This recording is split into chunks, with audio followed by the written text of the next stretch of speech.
posterior. Tama? So it's only this area of the organ that is covered by a visceral peritoneum. And eventually, at the lateral side, it is already attached to the abdominal wall. Therefore, you limit the space for this organ. Limiting the space for this organ. You fix it. Kahit mag-tumbling ka, you cannot move this. Okay? Kasi kung may mesenteria, okay? So, merong mesentery tapos ito yung wall. It can move. Pero yung retroperitoneal structures, harap lang. Yan niya. Not only that, okay, we divide it.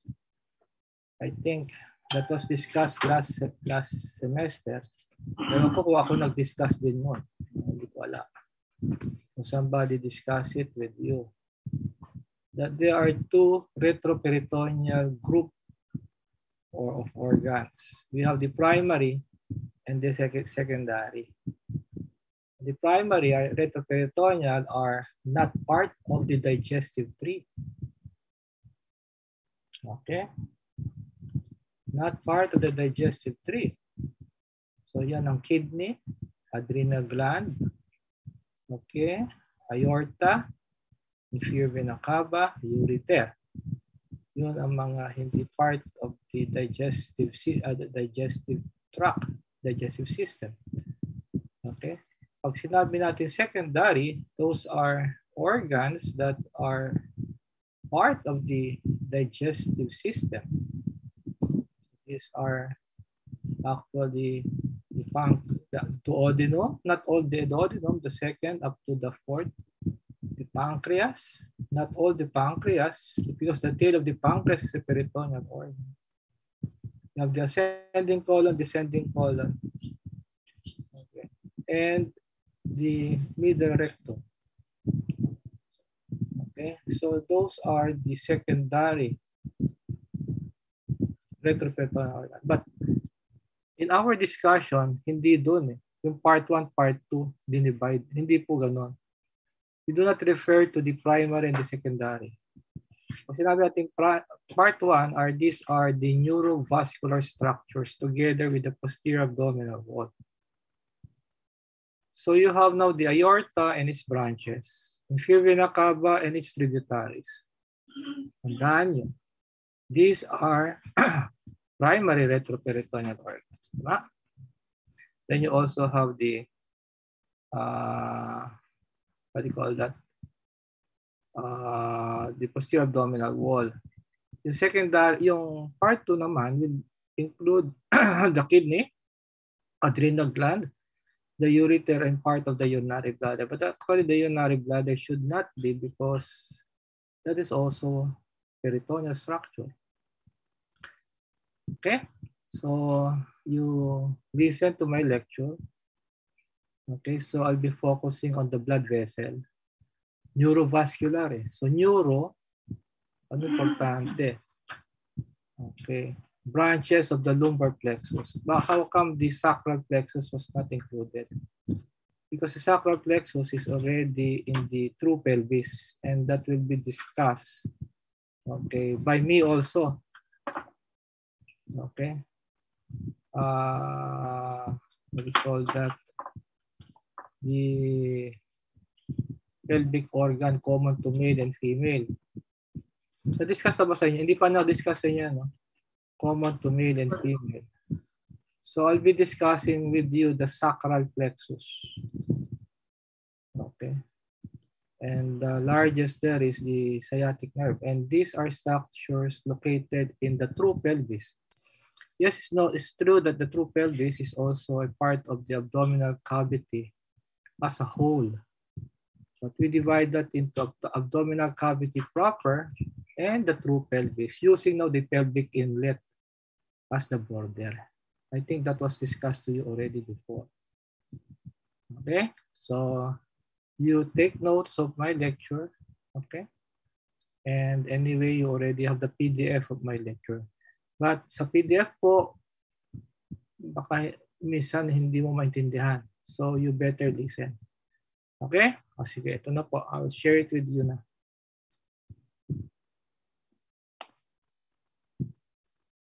Dr. Ponce, inform me immediately kung hindi gumagalaw yung slide, wala ka naririnig, etc. Okay? Okay po, Doc. Kasi papatayin ko na po yung audio ko, mag-mute na ako.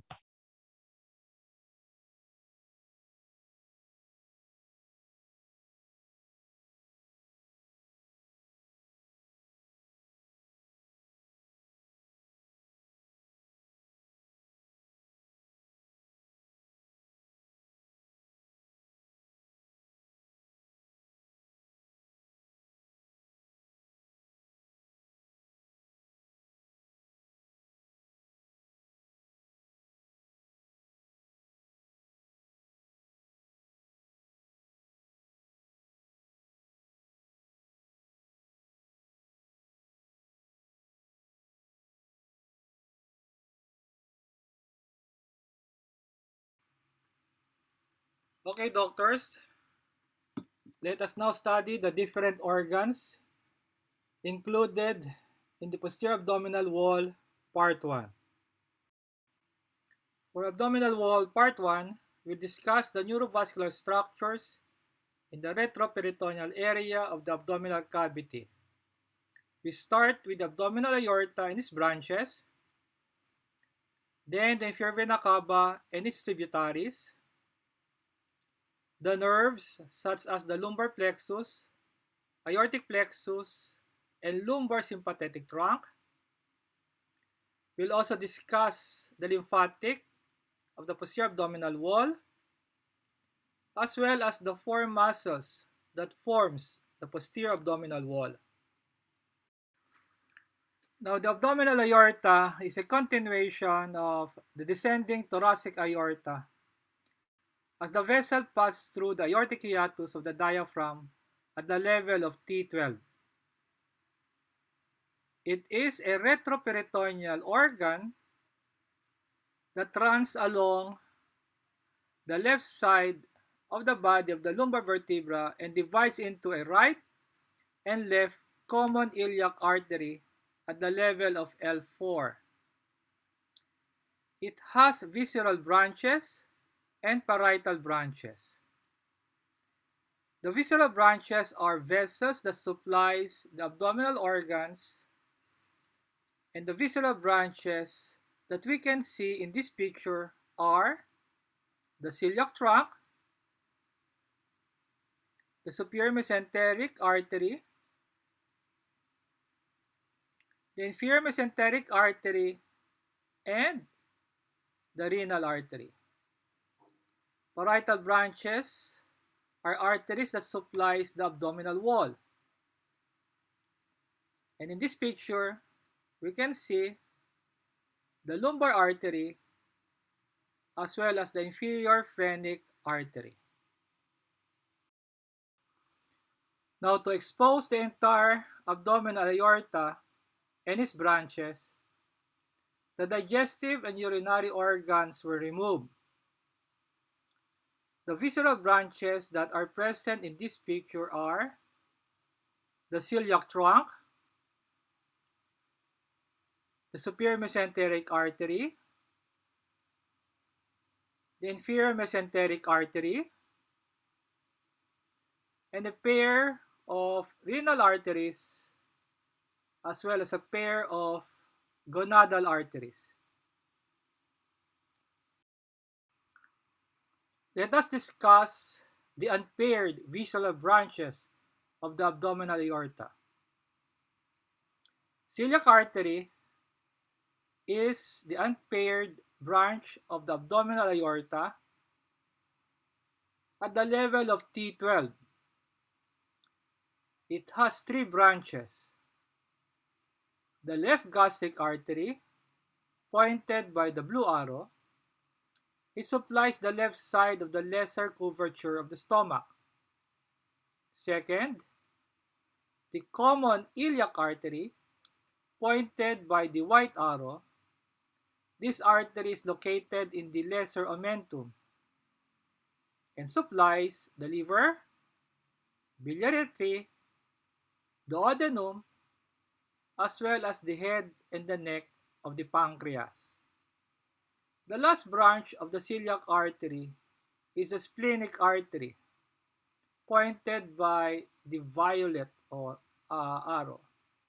This vessel can be identified as the posterior side of the pancreas and supplies the body and the tail of this organ. It also supplies the spleen.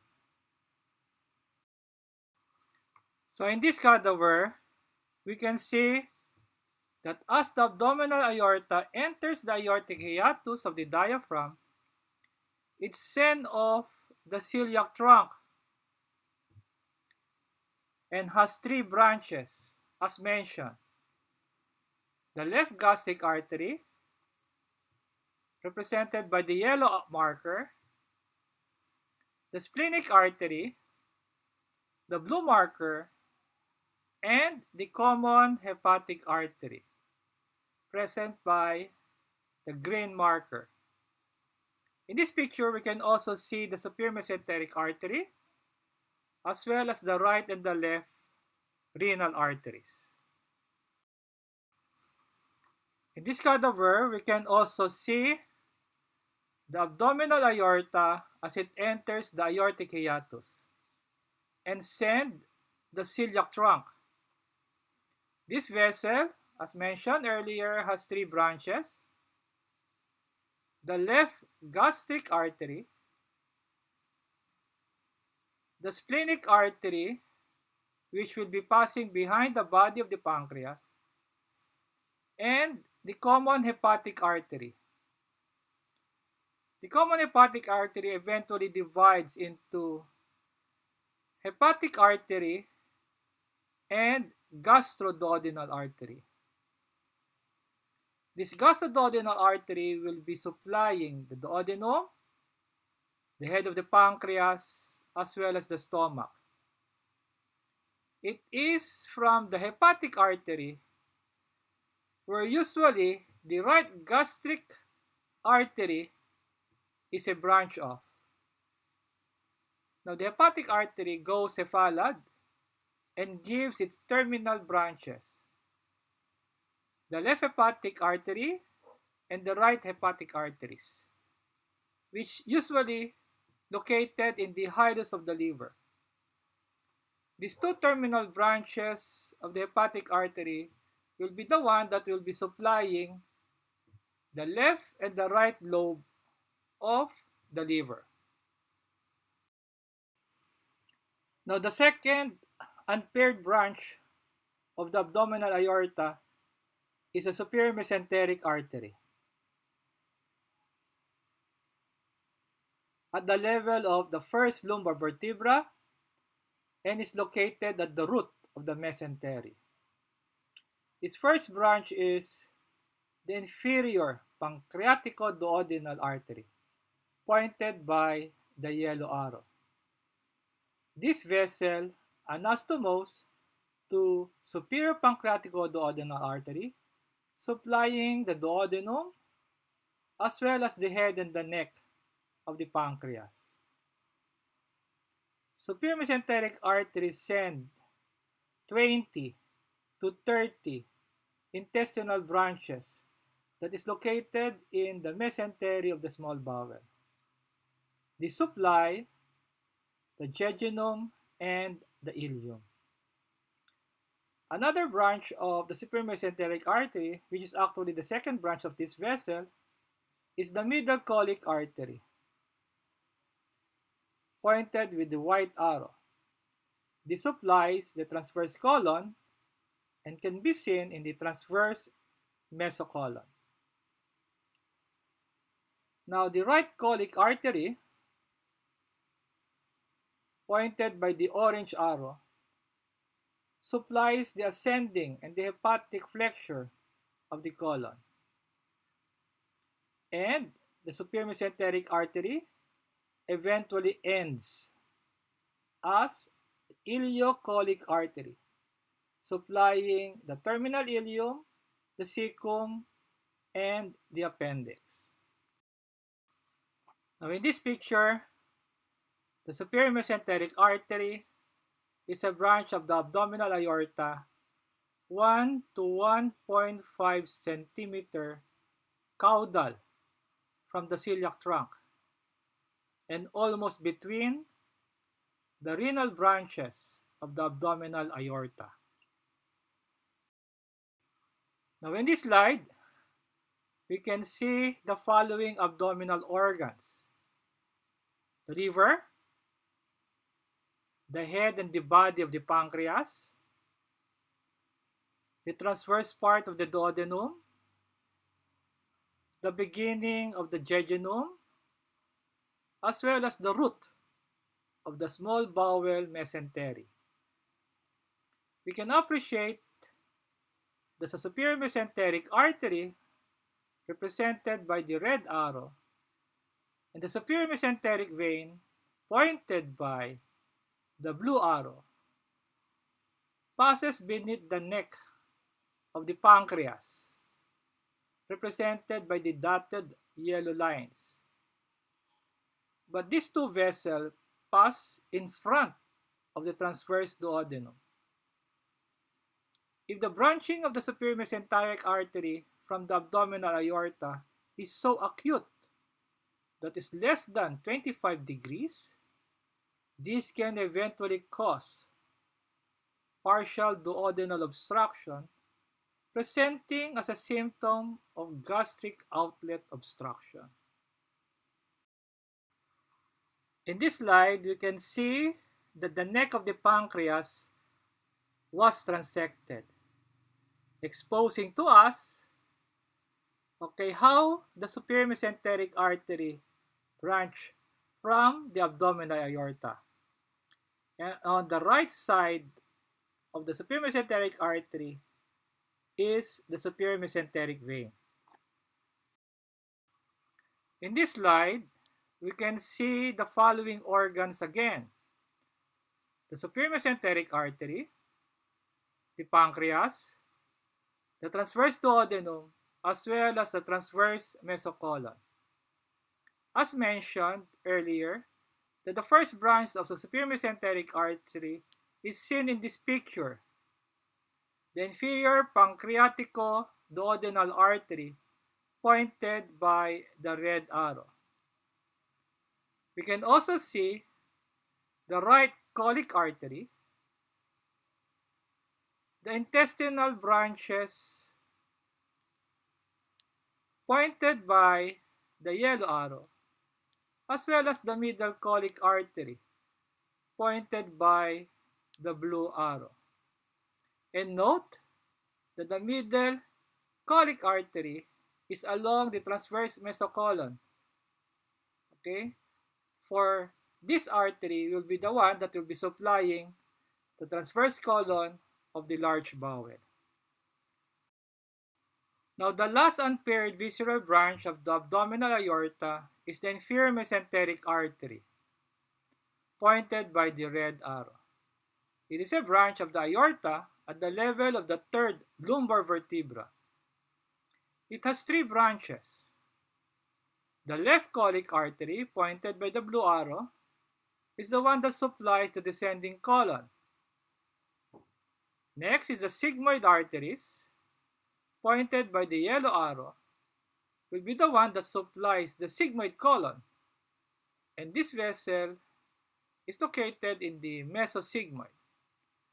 And the last branch of the inferior mesenteric artery is the superior rectal artery, pointed by the green arrow. It is this vessel that will be supplying the rectum. We can see in this picture that the inferior mesenteric artery is a direct branch of the abdominal aorta. This artery has three important branches. One is the left colic artery. Second is the sigmoid artery. And the third the superior rectal artery. How about the paired visceral branches of the abdominal aorta? And there are three. First, the renal artery as pointed by the orange arrow.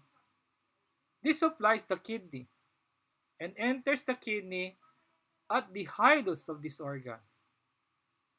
It is a branch of the aorta at the level between the first and the second lumbar vertebra. For the abdominal aorta is at the left side of the lumbar vertebra, the left renal artery should be shorter than that of the right, and the right renal artery passes behind or posterior to the inferior vena cava in order to reach the right kidney.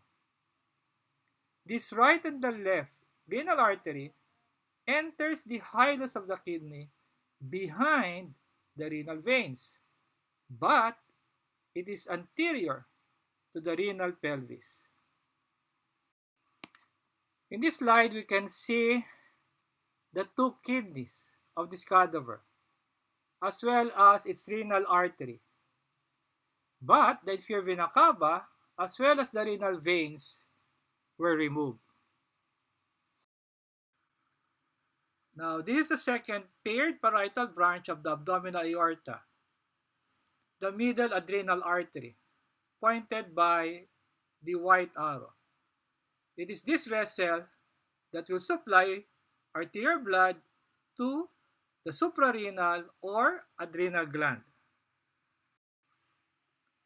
Now, the third visceral branch of the abdominal aorta are the gonadal arteries at the level of L2, pointed by the white arrow.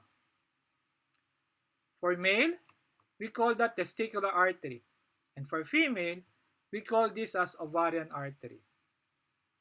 For ovarian artery, it follows the ureter as it enters the pelvic cavity and look for the ovary in the true pelvis, which is the vessel that supplies that organ. For male, the testicular artery initially follows the ureter in the abdominal cavity proper, but once it reaches the pelvic inlet, it leaves the ureter and follows the external iliac vessel and exits the pelvic cavity, entering the internal inguinal ring, then goes to the inguinal canal and exits the external inguinal ring and enters the scrotum. For this artery is the one that supplies the testis inside the scrotum.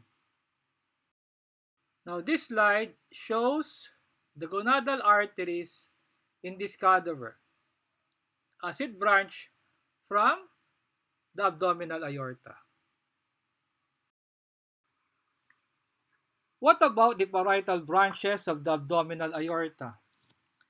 It has two paired parietal branches and one unpaired parietal branch. For paired parietal branch, one is what we call the inferior phrenic artery, pointed by the white arrow. It is the first branch of the abdominal aorta and even an earlier branch prior to that of the celiac plexus. It supplies the inferior surface of the diaphragm and even supplies the abdominal esophagus and adrenal gland. Hence, it is not purely parietal branch of the aorta. The second is the lumbar artery, pointed by the yellow arrow. There are four paired lumbar arteries seen lying along the anterior surface of the body of the lumbar vertebra. It is behind the psoas muscle and supplies the posterior abdominal wall, and sends spinal branches supplying the conus medullaris of the spinal cord and the cauda equina inside the vertebral canal. The unpaired parietal branch of the aorta is the middle sacral artery, pointed by the blue arrow. This is a branch of the abdominal aorta at its bifurcation, forming the right and the left common iliac arteries, and seen on the anterior surface of the sacrum. It supplies the pelvic structure as well as the cauda equina at the sacral canal, for each branch also enters the anterior sacral foramen to supply structures inside the sacral canal. Eventually, the abdominal aorta divides into a common iliac right and left, which eventually divides into internal and external iliac arteries, where the internal iliac arteries supply arterial blood to the pelvic organs, while the external iliac artery passes beneath the inguinal ligament and now becomes a femoral artery.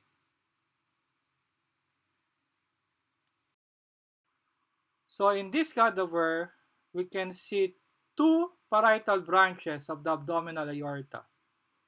First, the lumbar artery, pointed by the white arrow. For us to see this, the anatomist removed the psoas major and psoas minor. We can also see the middle sacral artery, pointed by the blue arrow. Now what about the inferior vena cava, as pointed by the blue arrow? It is actually formed by the union of the right and the left common iliac veins. It is a retroperitoneal organ passing along the right side of the body of the lumbar vertebra and eventually leaves the abdominal cavity and it enters the caval hiatus of the diaphragm at the level of T8. Now these are now the tributaries of the inferior vena cava. Okay, it has a four paired lumbar veins pointed by the violet arrow. Also, a pair of the inferior phrenic veins pointed by the white arrow.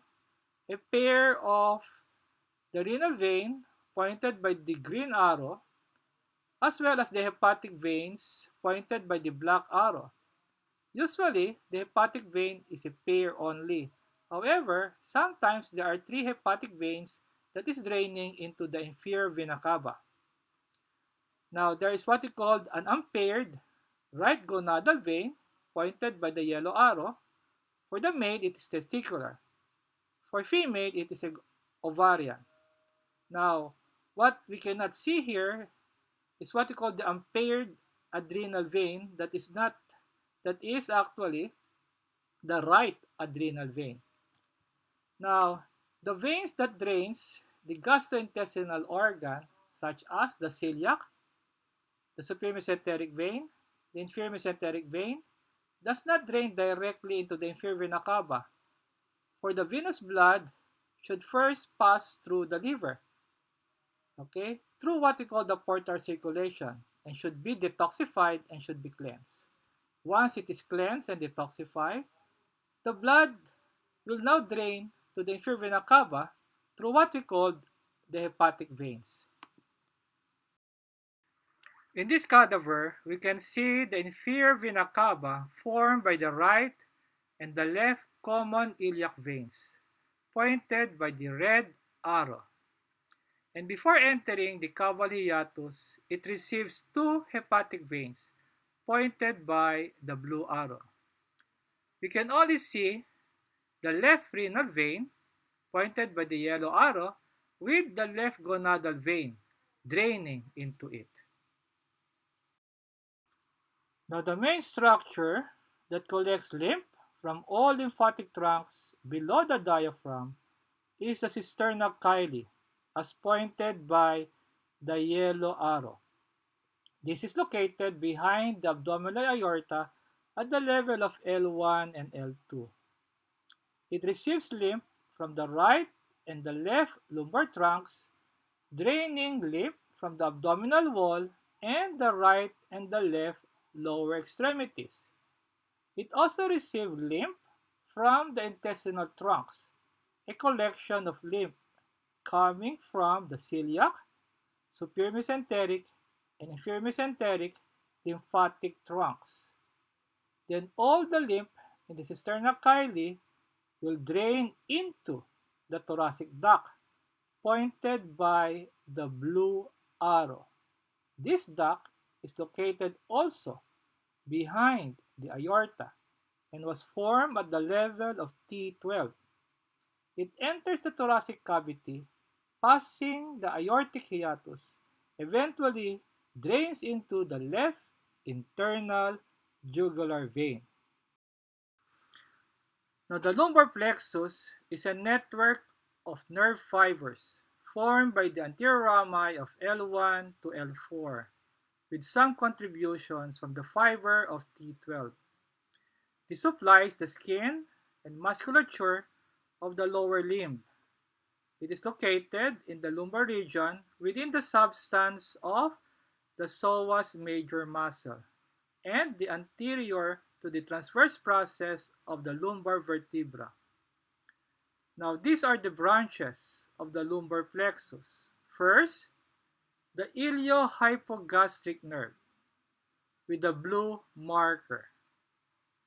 It arises from the anterior rami of L1 with some contribution from fibers from T12. It passes beneath the psoas major and cross anterior to the quadratus lumborum and run along the iliac crest. Now, the motor function of this particular nerve is innervate the internal oblique and transverse abdominis muscle of the abdominal wall. Sensory, it innervates the posterolateral gluteal skin in the pubic region. The second nerve is what we call the ilioinguinal nerve with the red marker. Also, it arises from the anterior rami of the L1 and follows the trunk of the iliohypogastric nerve and has the same motor function of the iliohypogastric nerve. Now, the sensory function of this nerve is to innervate the skin on the superior anteromedial thigh. In males, it also supplies the skin over the root of the penis and the anterior scrotum, while in female, it supplies the skin over the mons pubis and labia majora. The third branch of the lumbar plexus is the genitofemoral nerve with the yellow marker. It arises from the anterior rami of L1 and L2. It usually runs along the anterior surface of the psoas major, and before reaching the inguinal ligament, it divides into a genital and femoral branch.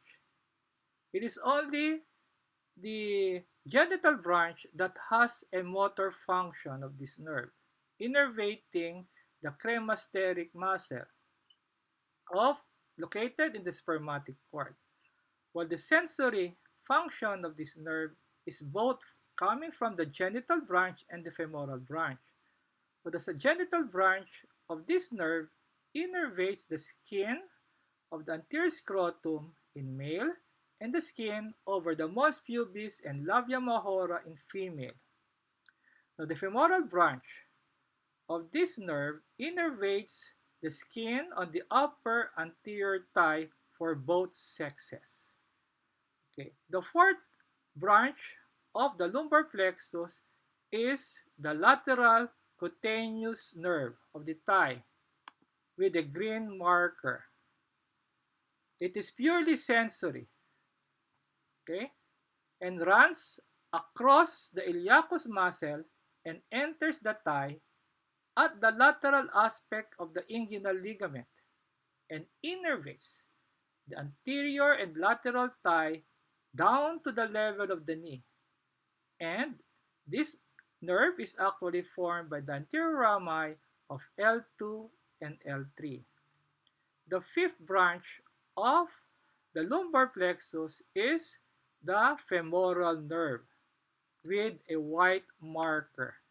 it arises from the anterior rami of L2 and L2, L3, and L4.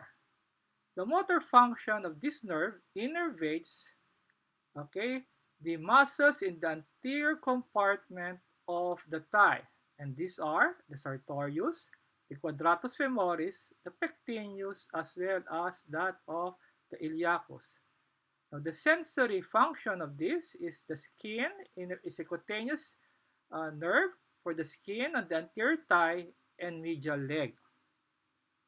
Now, the last branch of the lumbar plexus is what we call the obturator nerve with the block marker.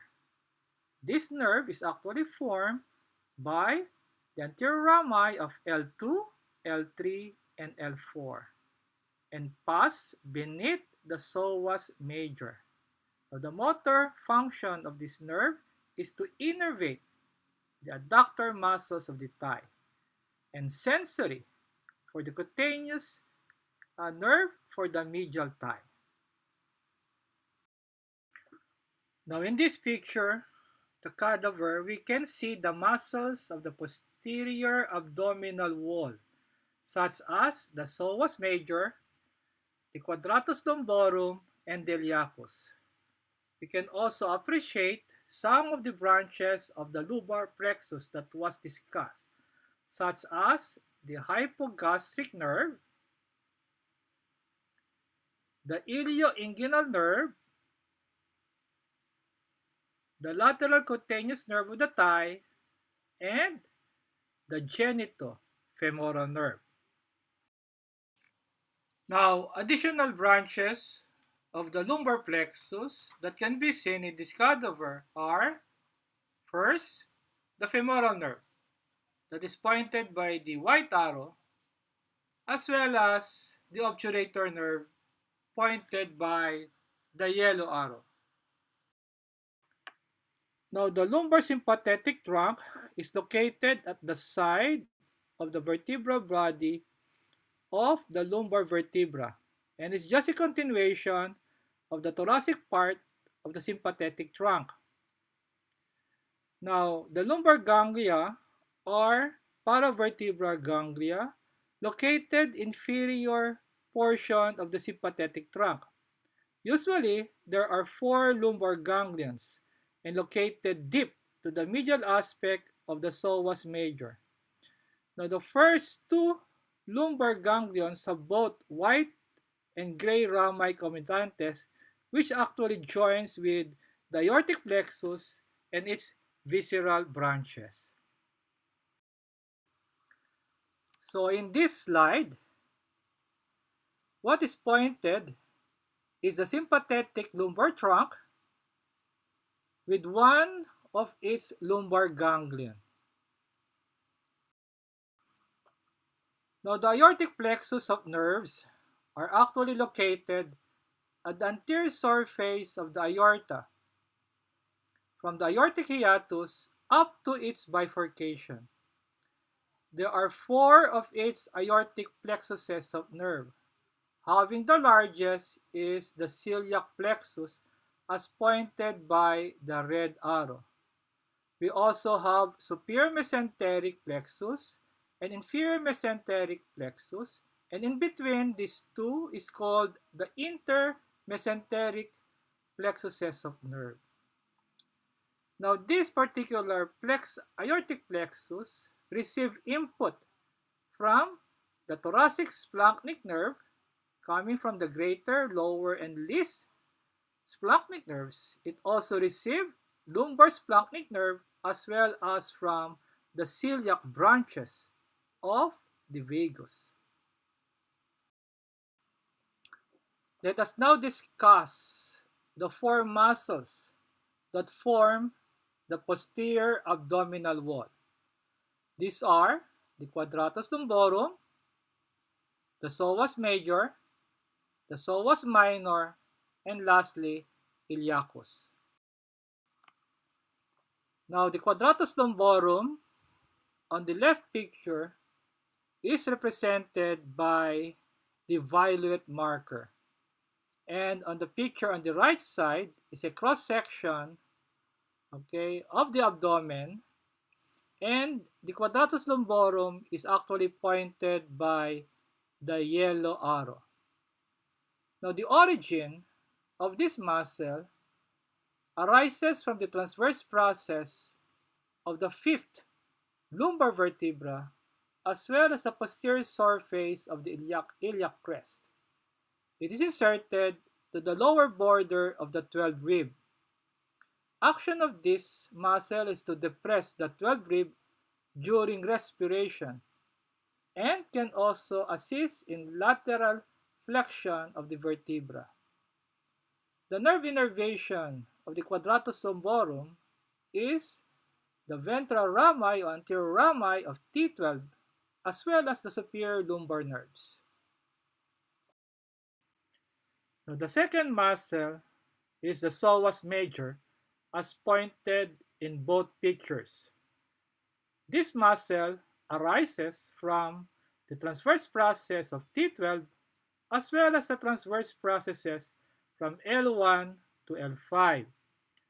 This muscle is inserted to the lesser trochanter of the femur. And the main action of this muscle is to flex the thigh on the trunk. But if the thigh is flexed, it flexes the trunk on the thigh. Now, the nerve innervation of this muscle is the anterior rami of L2, L3, and L4.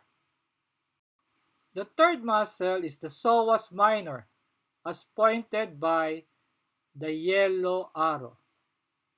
This muscle arises from the fibers of the psoas major, starting from T12 to L1.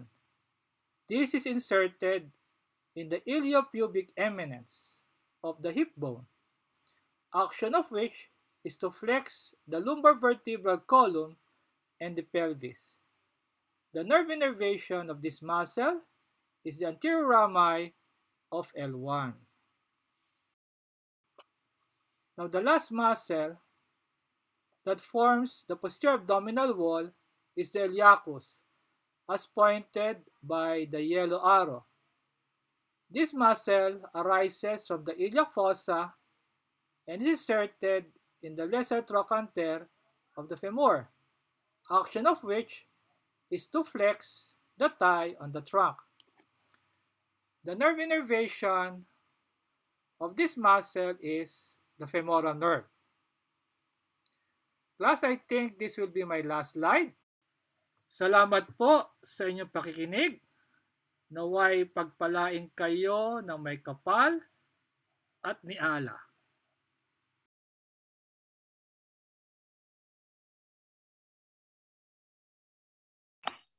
Okay, class. Okay. Nakinig ba kayo o tinulugan nyo na lang yung lecture ko? Okay. So, do you have any questions? Anything that you'd like me to clarify further? Aside from listening from my prepared audio lecture for you? Naintindihan nyo ba? Now, of course, to facilitate your understanding, you still have to open the book. Okay. And the manual. You have to. Okay. And you can see what is important in that topic from Dr. Banyes because it is there in the PDF of my lecture. So make sure that those structures should be known to you. Okay. And those are the structures that I might be asking in your theoretical and practical exam. In your shifting first, then to your first preliminary examination for your second semester. Okay. So, naiintindihan nyo ba? Totoo lang. Tutots lang, tutots. Totoo lang. Do you have anything that i-clarify ko pa sa inyo? Huwag kang mahiya. Binayaran ako ng tatay at nanay mo. Okay. So, you deserve for you to understand that topic. Any question? Mukha kayong tahimik. Para kayong mga zombie. Okay, zombie na walang lesion sa mukha. Tawanin, tingnan ko yung mga mukha ninyo. Hindi kayo nagbibideo kasi, hindi kayo nag-open eh. Lagi nakatago ang mga mukha. Okay, baka nakahiga na lang itong taong ito. Kawawa si Banyes. Nagde-lecture, natutulog yung estudyante. Kawawa si Banyes. Awanin. So we only have 8 minutes. I think after this, baka baka magtampo si Dr. Vibar. Alam mo kung magtampo si Vibar, kakatakot, nagre-regla yun. O nagme-mens siya. Kaya dapat wag natin pagalitin. Ano? Siguro hinihintay na po kayo. Okay? O hindi, mabait siya. Hindi re-reglahin yan. Okay. Sige. You go na to Dr. Vibar.